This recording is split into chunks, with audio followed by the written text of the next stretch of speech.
காஞ்ச விடுங்க, நட்சத்திரா எடுங்க. Nakshatra carbon free agarbattis. MCR Pure Cotton Club, formals and casual shirts. Aha, no compromise. உங்க சைடுலயும் எங்க சைடுலயும். It's a GT promise. GT Holidays, South India's #1 travel brand. நிறைய பெண்களுக்கு வந்து திருமணமே ஆகாமல் இருக்கும், தட்டி போயிட்டே இருக்கும். ஆனால் அவங்களுக்கு பார்த்தீங்கன்னா என்ன குறை அப்படின்னு பார்த்தீங்கன்னா ஒரு குறையுமே இருக்காது. நல்ல எஜுகேஷனில் எம்டெக் படிச்சிருப்பாங்க. அப்புறம் வந்து பார்த்தீங்கன்னா நல்ல ஒரு கார் ஓட்ட தெரியும், வண்டி ஓட்ட தெரியும். அதே மாதிரி நல்ல சேவிங்ஸ் இருக்கும். பல லட்சக்கணக்கில் இவங்களே சம்பாரித்து சேர்த்து வைக்கக்கூடிய அளவிற்கு கல்யாணம் ஆகுது அப்படின்னு பார்த்தீங்கன்னாலே மூல நட்சத்திரம், அது பெண்ணாக இருந்தால் அவ்வளோதாங்க. பெண்ணுக்கு ஒரு மூல நட்சத்திரம் இருக்காங்க அப்படின்னு பார்த்தீங்கன்னாலே ஃபர்ஸ்ட் எடுத்து ஒரு வரன் பார்க்கும்போதே ரிஜெக்ட் பண்ணிடுறாங்க.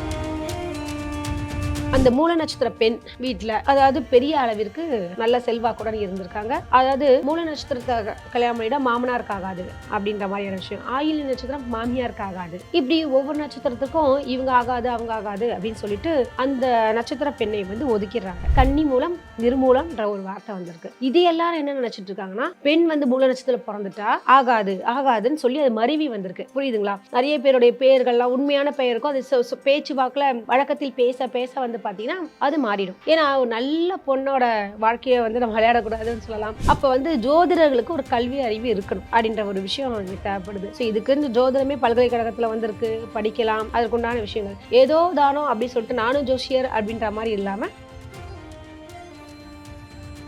பொண்ணுக்கு வந்து வரன் அமையலன்னு சொல்லிட்டு பேரண்ட்ஸ் என்ன பண்ணுறாங்க, மேடம் அதே தேதியில் எத்தனை மணிக்கு பூராடம் வருது, மூலத்துக்கு அப்புறம் என்னது பூராட நட்சத்திரம். ஸோ எந்த நட்சத்திரம் வருது நெக்ஸ்ட் நட்சத்திரத்தை மட்டும் மாற்றி கொடுங்க, எத்தனை மணிக்கு அது மாறும் அப்படின்னு சொல்லி ஜாதகத்தையும் மாற்றணுன்ற ஒரு எண்ணங்கள் வரும். இன்னும் கேட்டிங்கன்னா 27 நட்சத்திரமும் சூப்பரான நட்சத்திரங்கள் தான். அவரவர்கள் ஜாதகம் லக்னம் இதெல்லாம் வைத்து தான் வந்து ஒரு ஜாதகத்துடைய விதிகள் அவங்களுடைய வாழ்க்கையை வந்து மாறுபடுதே தவிர மேம்போக்காக வந்து இந்த நட்சத்திரத்தில் இருக்கவங்க மோசம் அப்படின்றது வரக்கூடாதுங்க. கலாட்டா டிவைன் நேயர்களுக்கு வணக்கங்க. இன்று நம்ம பார்க்கக்கூடிய ஒரு தலைப்பு என்னன்னு பார்த்தீங்கன்னு வச்சுக்கோங்களேன், அதாங்க எல்லாருக்குமே ரொம்ப எதிர்பார்த்துருக்கக்கூடிய ஒரு விஷயம் தான். என்ன விஷயம் அப்படின்னு பார்த்தீங்கன்னா, நிறைய பெண்களுக்கு வந்து திருமணமே ஆகாமல் இருக்கும், தட்டி போயிட்டே இருக்கும். ஆனால் அவங்களுக்கு பார்த்தீங்கன்னா என்ன குறை அப்படின்னு பார்த்தீங்கன்னா ஒரு குறையுமே இருக்காது. நல்ல எஜுகேஷனில் எம்டெக் படிச்சிருப்பாங்க. அப்புறம் வந்து பார்த்தீங்கன்னா நல்ல ஒரு கார் ஓட்ட தெரியும், வண்டி ஓட்ட தெரியும். அதே மாதிரி நல்ல சேவிங்ஸ் இருக்கும். பல லட்சக்கணக்கில் இவங்களே சம்பாரித்து சேர்த்து வைக்கக்கூடிய அளவிற்கு அந்த ஒரு பெண்ணாக இருக்கட்டும் ஆணாக இருக்கட்டும் இது மாதிரி இருப்பாங்க. ஸோ ஆனால் வந்து பார்த்தீங்கன்னா திருமணத்தில் வந்து தடை இருக்கும். திருமணமே ஆகலை, பொண்ணு எப்படி இருக்கான்னா ரொம்ப அழகாக இருக்காங்க, எல்லாமே அதாவது அனைத்து விஷயமும் பொருந்திருக்குன்னு வாங்க இல்லையா, ஒரு அம்சங்கள் இவங்களுக்கா இல்லை அப்படின்னு வாங்க இல்லையா. அதற்கு என்ன காரணம் அப்படின்னு பார்க்கறச்ச பொதுவாகவே நட்சத்திரங்கள் ரொம்ப முக்கியமான பேசப்படுகிறாங்க. அது குறிப்பாக வந்து பார்த்தீங்கன்னா ஆயில்ய நட்சத்திரம், கேட்டை நட்சத்திரம், மூல நட்சத்திரங்கள்லாம் பற்றி பேசுவாங்க. அது குறிப்பா இப்போ கல்யாணம் ஆகுது அப்படின்னு பார்த்தீங்கன்னாலே ஒரு ஜாதகத்தை மூல நட்சத்திரம், அது பெண்ணாக இருந்தால் அவ்வளோதாங்க. பெண்ணுக்கு ஒரு மூல நட்சத்திரம் இருக்காங்க அப்படின்னு பார்த்தீங்கன்னாலே ஃபர்ஸ்ட் எடுத்து ஒரு வரன் பார்க்கும்போதே ரிஜெக்ட் பண்ணிடுறாங்க. மூல நட்சத்திரம் அது பெண்ணா வேண்டவே வேணாம் சொல்லி பெண் மூலம் மூலையில உட்கார வச்சிரும். ஆண் மூலமாவது கொஞ்சம் அரசாலும் பெரிய லெவல்ல இருப்பாங்க. அது பெண் வந்து மூல நட்சத்திரம் பிறந்தால் அந்த வீடை வந்து முடக்கி வச்சிருவா, மூலையில உட்கார வச்சிருவா, அது மாதிரி எல்லாம் பேசுறது நீங்க கேள்விப்பட்டிருப்பீங்க. இது வந்து தொன்று நிறைய சேனல்ல நம்ம பேசியிருக்கோம். இருந்தாலுமே இது இன்னொரு வாட்டியும் கொஞ்சம் வலியுறுத்தலான்னு. ஏன்னா ரீசெண்டா நல்ல எஜுகேஷன் உள்ளவங்க கூட பொருத்தம் பார்க்க வரும்போது, மேடம் இது இவன் தாங்க விரும்புறான் அந்த பொண்ணு, அது மூல நட்சத்திரமா இருக்கு, வேண்டான்னு சொன்னா கூட இவன் அவ்வளவுதான் கட்டிக்கணும்னு ஆசைப்படுறாங்கன்னு சொல்லிட்டு வந்து கேட்டிருக்காங்க. சரி பொருத்தம் இல்லைங்களாங்க அப்படின்னு கேட்டா, அதெல்லாம் பொருத்தம் 7 9 இருக்குன்னு சொல்றாங்க. பிளஸ் வந்து ஜாதகம் வந்து இருக்கு, பொருத்தம் இருக்கு, ஆனா ஒரு ஜோசியர் சொல்லிட்டாரு பொண்ணு மூல நட்சத்திரங்க வேண்டான்னு சொல்லி ஜோசியரே ஒதுக்கிட்டாங்க. அப்பயும் வந்து பிடிவாதமா இந்த பையன் வந்து பேசுறான்னு சொல்லி கேட்கறாங்க. ஸோ அதற்கு வந்து அந்த நான் என்ன சொன்னேன்னா, ஃபர்ஸ்ட் நீங்க தான் கன்வின்ஸ் ஆகணும் அப்படின்ற விஷயத்த புரிய வச்சேன். எப்படின்னு பார்த்தீங்கன்னா, பொதுவாகவே வந்து ஒரு விஷயத்த வந்து எடுக்கிற ஒரு முடிவுக்கு வரோம்னா ஒரு பிஹெச்டின்னு வச்சுங்களேன் ஒரு பேச்சுக்கு அப்படின்னா, ஒரு தலைப்பு எடுக்கிறோம், ஒரு விஷயத்தை எடுக்கிறோம், பல 100 பேர்கிட்ட ஆய்வுகள் செய்வோம். அதாவது ஒரு 100 ஜாதகம் ஒரு 500 ஜாதகமாவது மூல நட்சத்திர ஜாதகத்தை எடுத்து எங்கள் பல்கலைக்கழகத்தில் ஒருத்தர் பிஹெச்டி தீசிஸாவே பண்ணி கொடுத்துருக்காரு. அது என்ன விஷயம் அப்படின்னு பார்த்தீங்கன்னு வச்சுக்கோங்களேன், அந்த மூல நட்சத்திர பெண் வீட்டில் அதாவது பெரிய அளவிற்கு நல்ல செல்வாக்குடன் இருந்திருக்காங்க. அதாவது மூல நட்சத்திரத்தை கல்யாணம் பண்ணிட மாமனாருக்கு ஆகாது அப்படின்ற மாதிரியான விஷயம். ஆயிலி நட்சத்திரம் மாமியாருக்கு ஆகாது. இப்படி ஒவ்வொரு நட்சத்திரத்துக்கும் இவங்க ஆகாது அவங்க ஆகாது அப்படின்னு சொல்லிட்டு அந்த நட்சத்திர பெண்ணை வந்து ஒதுக்கிடுறாங்க. ஆனா இது ஒரு ஆய்வு பண்ணி எடுத்து பார்க்கும்போது பாத்தீங்கன்னா அவங்களுடைய மாமனாருக்கு ஆயுள் நீண்ட ஆயுளுடன் இருந்திருக்காங்க அப்படின்னு தெரிய வருது. சொல்லுவாங்களே ஏதோ ஒரு வீட்டில் மூல நட்சத்திர பெண் போனப்ப மாமனார் இறந்தது வந்து காக்கா உட்கார பனம்பழம் விழுந்த கதையாட்டம் ஆயிடுங்க. ஸோ நம்ம எதற்காக இந்த விஷயத்த நான் உங்களுக்கு சொல்லித்தரேன் அப்படின்னு பார்த்தீங்கன்னா, ஒரு ஜாதகத்தில் அப்படின்னு பார்க்கும்போது இப்போ ஒரு ஆயுள் நிர்ணயம்ன்றது அவரவருக்கும் ஒரு ஜாதக கட்டம் இருக்கும், அவர்களுக்கும் ஆயுள் பாவம்னு ஒன்று இருக்குங்க. அவர் ஜாதகப்படி ஆயுள் பாவம் இருக்கிறபடி தான் அவங்க வாழ முடியும் ஒரு விஷயம். அதை விட்டுட்டு வந்து இந்த பொண்ணு வந்ததுக்கானால தான் இவர் இறந்துட்டாருன்றதுலாம் ஒரு தப்பான ஒரு விஷயங்க. சரி, இந்த பழமொழி இருக்குல்ல, ஆண் மூலம் அரசாலும் பெண் மூலம் நிர்மூலம். சரி, இந்த பழமொழியோட உண்மையான பொருள் என்ன அப்படின்றத நம்ம பார்க்கலாங்க. என்ன காரணம் பார்த்தீங்கன்னா, ஆணி மாதத்தில் வரக்கூடிய மூல நட்சத்திரமானது அது வந்து பார்த்தீங்கன்னா பௌர்ணமி திதியில வருங்க. அதே மாதிரி வந்து பார்த்தீங்கன்னா அதாவது பெண் மூலம் நிர்மூலம். கன்னி மாதம்ன்றது புரட்டாசி மாசத்தை குறிக்கும். சூரியன் அங்க வரும்பொழுது புரட்டாசி ஆகும். கன்னின்றது ஒரு வீடு, கன்னி வீட்டுல சூரிய பகவான் வரும்போது அது புரட்டாசி மாசம் ஆகும். அந்த மாசத்துல மூல நட்சத்திரம் எந்த நட்சத்திரத்துல வருதுன்னு பாத்தீங்கன்னா அஷ்டமில திதியில வரும். சோ அஷ்டமி நவமி ஆகாதுன்னு, அதனால கன்னி மூலம்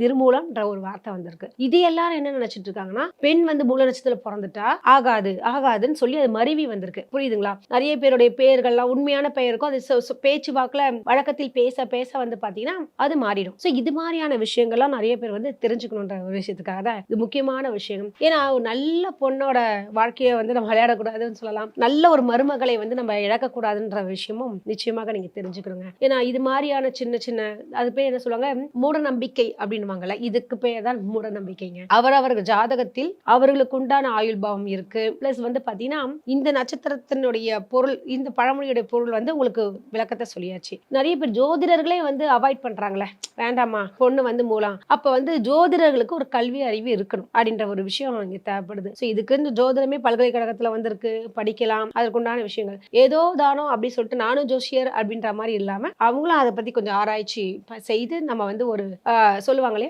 ஒரு PhD மாதிரி ஒரு கருதுகோளோட எடுக்கணும், ஹைபோதேசிஸ் மாதிரி. இந்த விஷயம் இத்தனை பேருக்கு இருக்கா, உண்மையாகவே நடந்திருக்கா அப்படின்னு பார்க்கும்போது எத்தனை ஆண் மூலம் வந்து அரசாண்டு இருக்கா அப்படின்னு பார்த்து இருந்திருக்கவே இருக்காது. வீட்டை கூட ஆளாம இருந்திருப்பாங்க நிறைய ஆண்கள். அதற்காக ஆண்கள் எல்லாம் மோசம் அப்படின்னு சொல்லலாமா? அதுவும் தவறான ஒரு விஷயம். அவரவர் ஜாதகத்தில் தொழில் ஸ்தானம் எப்படி இருக்கும் அதன்படிதான் அவங்களுடைய வாழ்க்கை அமையும். அதே மாதிரி திருமண வாழ்க்கை அப்படின்றது கூட நட்சத்திரத்தின் பேஸ் படி கிடையவே கிடையாதுங்க. அவரவர் ஜாதகத்தின் அடிப்படையில் குடும்பஸ்தானம்னு ஒண்ணு இருக்கு. சோ அந்த வீட்டு அதிபதி எங்க இருக்காங்க, மறைஞ்சிருக்காங்களா அல்லது சுபகிரகங்கள் பார்க்குதா, இவ்வாறான விஷயங்களை வைத்துதான் வந்து நம்ம சொல்ல வேண்டுமே தவிர மேம்போக்காக இவர்களுக்கு இப்படி ஆகிடும் அப்படின்றது சொல்றது ரொம்ப தப்பான அபத்தமான ஒரு விஷயங்க. ஏன்னா நல்ல ஒரு இது முக்கியமா எதற்கு இது இவ்வளவு தூரம் பேசிட்டு இருக்கேன் அப்படின்னு பாத்தீங்கன்னா, இந்த மூல நட்சத்திரம் பிறக்கிறதுனால பொண்ணுக்கு வந்து வரன் அமையலன்னு சொல்லிட்டு பேரண்ட்ஸ் என்ன பண்றாங்க, மேடம் அதே தேதியில எத்தனை மணிக்கு பூராடம் வருது, மூலத்துக்கு அப்புறம் என்னது பூராட நட்சத்திரம். ஸோ எந்த நட்சத்திரம் வருது நெக்ஸ்ட் அந்த நட்சத்திரப்ப டைம் குறிச்சு கொடுங்க, டேட் ஆஃப் பர்த் எல்லாமே நாங்கள் அப்படியே கொடுத்துறோம், நட்சத்திரத்தை மட்டும் மாற்றி கொடுங்க, எத்தனை மணிக்கு அது மாறும் அப்படின்னு சொல்லி ஜாதகத்தையும் மாற்றணுன்ற ஒரு எண்ணங்கள் வருது. ஸோ அப்போ பூராட நட்சத்திரத்திற்கு ஏற்ற ஒரு வரன் பார்க்குற மாதிரி தான் ஆயிடும். அப்போ மூல நட்சத்திரம் அங்கே பார்க்க முடியாது. ஏன்னா நிறைய பேர் வந்து சமுதாயம் வந்து இவ்வாறு இருக்கும்போது தான் இவங்களே வந்து தப்பா அஃபென்ஸ் பண்ணணுன்ற மாதிரி எண்ணங்கள் வருது. ஸோ மூல நட்சத்திரத்துக்கு உண்டான உண்மையான ஒரு விதி வந்து இந்த விஷயம் தாங்க. இது எல்லாருக்கும் கொஞ்சம் தெரிஞ்சுக்கிட்டீங்கன்னா ரொம்ப சூப்பராகவே இருக்கும். அதனால நல்லா அந்த மூல நட்சத்திர பெண்கள் வந்து ரொம்ப அருமையான டேலண்ட் இருக்கும், அவங்களுக்கு நல்லா சம்பாதிப்பாங்க, நல்ல பொண்ணா இருப்பாங்க, பர்ஃபெக்டா இருப்பாங்க, ஒர்க்கிங்லாம். அது வந்து கேதுவோட நட்சத்திரம் வேற, ரொம்ப சூப்பரான ஒரு நட்சத்திரம் சொல்லலாம். இன்னும் கேட்டீங்கன்னா 27 நட்சத்திரமும் சூப்பரான நட்சத்திரங்கள் தான். அவரவர்கள் ஜாதகம் லக்னம் இதெல்லாம் வைத்துதான் வந்து ஒரு ஜாதகத்துடைய விதிகள் அவங்களுடைய வாழ்க்கையை வந்து மாறுபடுதே தவிர மேம்போக்காக வந்து இந்த நட்சத்திரத்தில் இருக்கவங்க மோசம் அப்படின்றது வரக்கூடாதுங்க.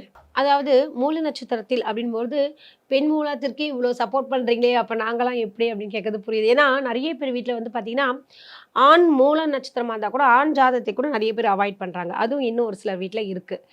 இல்லை பையன் வந்து மூல நட்சத்திரம் வேண்டாம், மாமனாருக்கு ஆகாது அப்படின்னு சொல்லிட்டு பெண்ணை தான் மட்டும் குறை சொன்னான்னு பார்த்தீங்கன்னா ஆணுக்கும் வந்து அது மாதிரி நிலைமைகள் இப்போ வந்துட்டு இருக்குது. ஸோ அவர்களையும் நீங்கள் ஒதுக்கி விடாதீர்கள் தான் சொல்லுவேன். என்ன காரணம் பார்த்தீங்கன்னா அவங்க ஜாதகத்தை, நான் திரும்ப திரும்ப சொல்கிறேன், ஜாதக கட்டம் தான் முக்கியமான ஒரு விஷயமே தவிர நட்சத்திரத்தையே வைத்துக்கொண்டு நம்ம இது பண்ணிக்க வேண்டாம். இன்னொரு விஷயம், அது நட்சத்திரத்தினுடைய உண்மையான ஒரு பொருளை நீங்கள் தெரிஞ்சுக்கிட்டீங்க. ஏன்னா பெண் வந்து அந்த மூல நட்சத்திரமாக இருந்தால் அவள் வந்து நல்ல கல்வி, அவங்களுடைய வாழ்க்கையில் இருக்கக்கூடிய செல்வ யோகம் உள்ள ஜாதகமாக இருக்கலாம், அதே மாதிரி வந்து பார்த்தீங்கன்னா அவங்க வந்து மாமியாருக்கு ரொம்ப அனுசரியாக இருக்கக்கூடிய ஒரு பெண்ணாக கூட இருக்கலாம். அதனால் வெறும் நட்சத்திரத்தை வைத்துக்கொண்டு நம்ம பேசுவது மிக முட்டாள்தனமான ஒரு விஷயம்.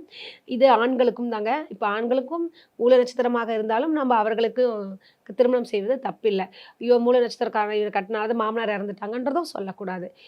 எல்லாருடைய ஜாதகத்திலும் 27 நட்சத்திரங்களுக்கும் நல்ல யோகங்கள் உள்ள சிறப்பான நட்சத்திரங்களே. இதற்குண்டான பழமொழிக்கு உண்டான முழு அர்த்தமும் உங்கள்கிட்ட விளக்கிட்டேன். ஸோ நேயர்களே, மூல நட்சத்திர பெண்களை ஒதுக்காதீர்கள், நல்ல மருமகளை இழக்காதீர்கள். நன்றி, வணக்கம். 3-5 விடுங்க, நட்சத்திரா எழுங்க. Nakshatra carbon free agarbattis. MCR Pure Cotton Club, formals and casual shirts. ஆஹா, no compromise.